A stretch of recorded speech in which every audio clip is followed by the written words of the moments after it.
صحیح بخاری میں ہے کہ ایک مرتبہ ابو جہل کے بھائی نے حضرت علی رضی اللہ تعالی عنہ کو غورہ بنت ابی جہل سے نکاح کرنے کی ترغیب دی اور انہوں نے اس کی حامی بھر لی۔ چنانچہ غورہ کے سرپرست حضور صلی اللہ علیہ وآلہ وسلم سے اس نکاح کی اجازت لینے آئے۔ حضور صلی اللہ علیہ وآلہ وسلم کو یہ بات سخت ناگوار گزری۔ آپ مسجد میں تشریف لے گئے اور منبر پر چڑھ کر فرمایا، بنی ہشام بن مغیرہ علی بن ابی طالب سے اپنی بیٹی کا عقد کرنا چاہتے ہیں اور مجھ سے اجازت مانگتے ہیں، لیکن میں اجازت نہ دوں گا، کبھی نہ دوں گا۔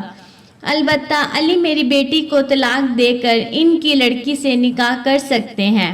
فاطمہ میرے جسم کا ایک ٹکڑا ہے، جس نے اسے اذیت دی اس نے مجھے اذیت دی۔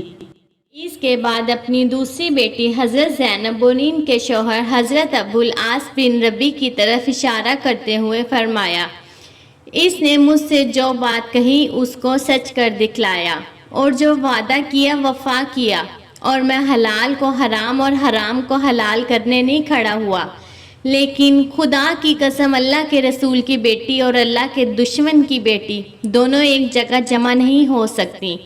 حضور صلی اللہ علیہ وآلہ وسلم کو اس طرح ناراض دیکھ کر حضرت علی رضی اللہ تعالی عنہ نے بنت ابو جہل سے نکاح کا ارادہ فوراً ترک کر دیا اور پھر حضرت فاطمہ رضی اللہ تعالی عنہ کی زندگی میں کسی دوسرے نکاح کا خیال تک دل میں نہ لائے۔ پلیز میری ویڈیو کو لائک کر دیں اور میرے چینل کو سبسکرائب کر دیں۔